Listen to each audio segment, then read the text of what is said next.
All right, welcome back for this week's Blizzard podcast, brought to you by our friends at H&R Block. This week's player profile will feature our forward number 10, Luke Aquaro. How we doing, Luke? Good. How are you? Not so bad. You enjoying this nice negative 20-degree weather? Definitely something different than I'm used to. But At least I called you by the right name this time. yeah. In my defense, it was down a dark hallway, and No. you do kind of look like Sam. I get mixed up with Sam actually quite a bit. So All right, so it's Yardley, Pennsylvania? Yardley, Pennsylvania. All right. So how big of a town is that? It's not a huge town, but the difference is compared to here that we have town after town after town Gotcha. instead of just one town and then nothing for 30 minutes. 30 miles. Uh-huh. So you're from Pennsylvania. hmm I'm assuming you're a Flyers fan. Big Flyers fan. Big Flyers fan. Are you an Eagles fan? Yes, I am an Eagles fan. They kind of fell off for a little bit of my childhood, but then they finally coming back. So Yeah. I don't know if you know this, but George is actually an Eagles fan too, which is weird. He grew up in Texas. Mhm. Had him on the show not long ago, and hmm had that conversation with him. Because I'm actually a Cowboys fan, so I was Mhm. looking forward to talking to him about it. And he's And like, he "Oh wasn't? yeah," or no, he's a Giants fan. oh yeah, I Still, knew it's he a wasn't division Dallas. rival. Yeah. I mean, I just thought that was odd. Mm-hmm. So, kind of describe to me what it was kind of like growing up playing hockey in Pennsylvania. Was it a big kind of hockey community where you grew up? I would say that a good amount of kids played hockey. We had a lot of hockey players around, like a lot of hockey teams and rinks around us. I'd probably say there were probably plenty of them, maybe 5 in 30-minute range. So Mhm. we did play a lot of hockey, and it was convenient for us. So it was definitely fun growing up. Yeah, that's kind of nice having, Mhm. at least where you have other teams to play, where Mhm. it's not traveling all over. Mm-hmm. Mm-hmm. Kind of what age did you start skating and getting a stick in your hand? I started playing skating at 3 years old, and then I think I began playing team hockey maybe around 5 or 6. I'm guessing. Yeah. Yeah, it's always interesting to hear because hockey is one of those sports where a lot of kids start really young, Mm-hmm. kind of like wrestling, baseball. As Mhm. soon as they can, they start them doing it. Mm-hmm. What other sports, I guess, did you play growing up?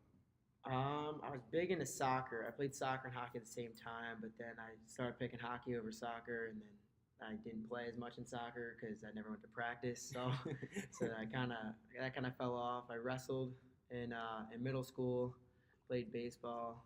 Terrible at baseball, but I played. But mainly hockey was the only thing I actually cared about. Baseball is one of those sports where even if you're not that great, it's still fun. Yeah, They just stick me in the outfield and then There hope you that go. it never would hit that far. So I guess you kind of chose hockey because that was the sport that you really excelled in. I'd say that my dad played hockey. He was big into hockey, and I was named after a hockey player.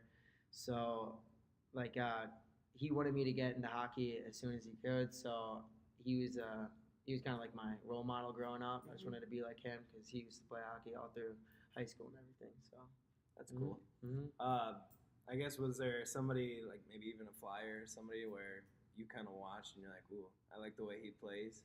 Like in the beginning of the year, when we were like asked what kind of player we were, what we compared ourselves to, I chose Braden Shen. I mean, he's not a Flyer anymore, Mhm. but I think that he's like what I try to be because he's kind of like an all-around forward. He'll lay someone out, then he'll go down the ice and score. So.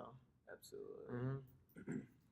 Was there kind of a certain point growing up where, when you started playing less soccer and less other sports and you Mhm. really focused on hockey and you realized I'm pretty special at this?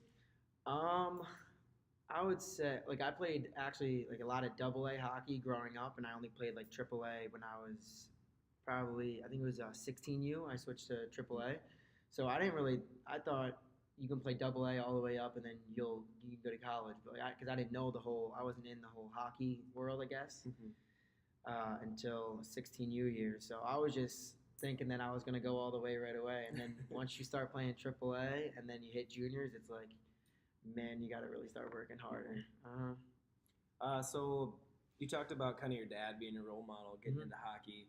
So I take it you kind of grew up in a hockey family. My little sister plays hockey as well. My older sister never played, but my little sister plays hockey still. So that's kind of like what our life consumes of all the time. So a fairly, sports orientated family. So you're the middle of three then? Yes. Gotcha. So you wear number 10 for us. Have you always been 10? Is there a special reason why you wear that number? I wore 68 because of Yager. He's a legend, so I always pick 10, but we can only have like 330. So of course, Braden Shen was number 10 for the Flyers, so I decided to pick that.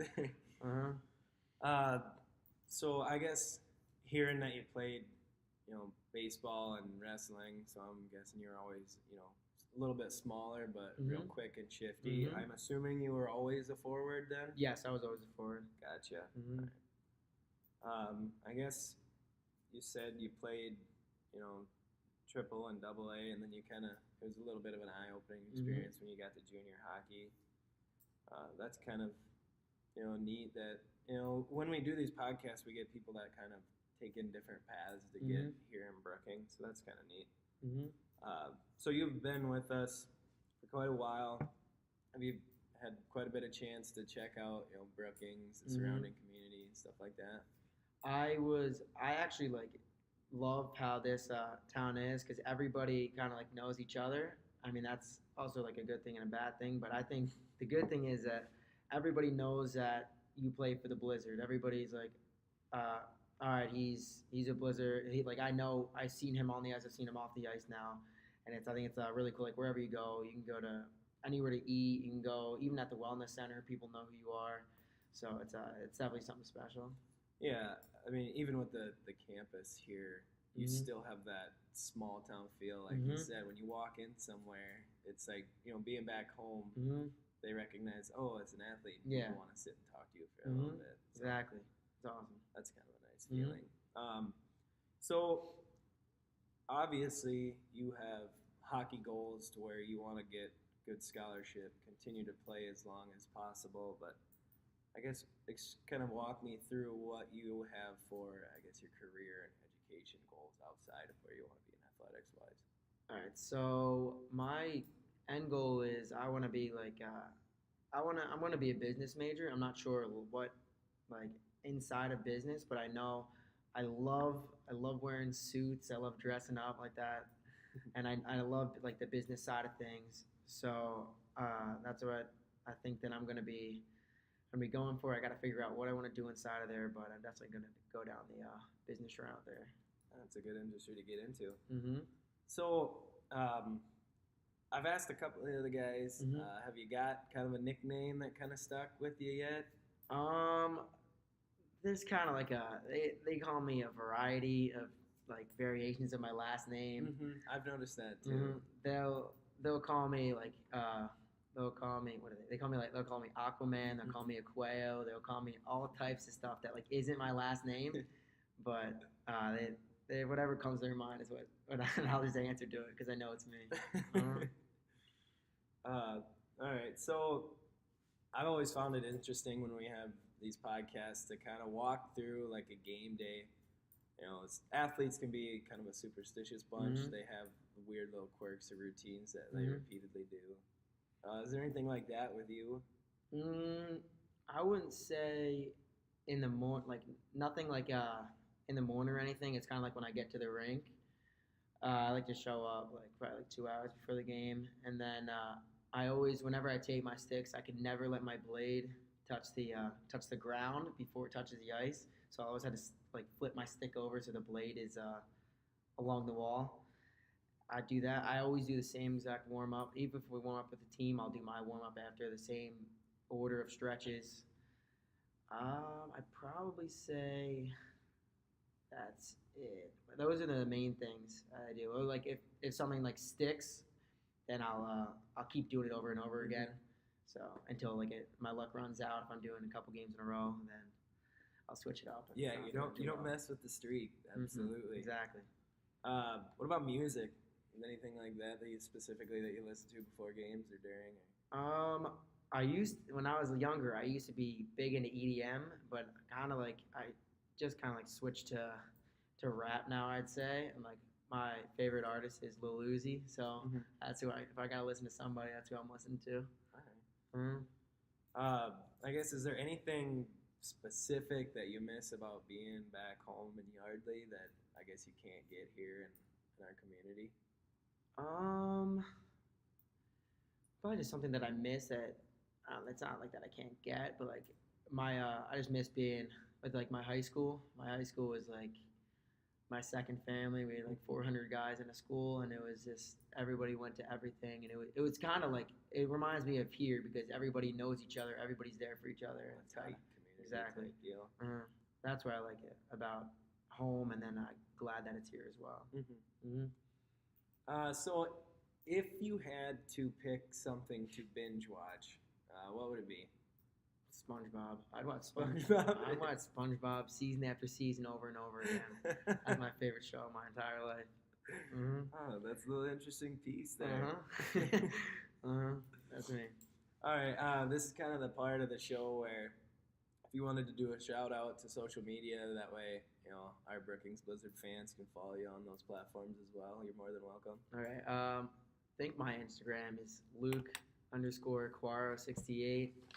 I think my Twitter is Aquaro. What is it? I think it's just Aquaro Luke. I think that's it. Aquaro Luke. Yeah. But those are my two main ones. All right. Thank you, Luke. We come to the conclusion of our podcast. As always, our podcast is brought to you by our friends at H&R Block. With tax season right around the corner, if you don't want to get surprised, you can always get a hold of them at H&R Block. If you're from Brookings or the surrounding areas, you can always visit with Wayne Nakestead. Let him know you heard it here on the Brookings Blizzard Player Podcast for a 25% discount on your first tax preparation. H&R Block is located here in town at the University Mall. And for any additional information, you can always call 605-692-5715. All right, thanks, Luke. Thank you.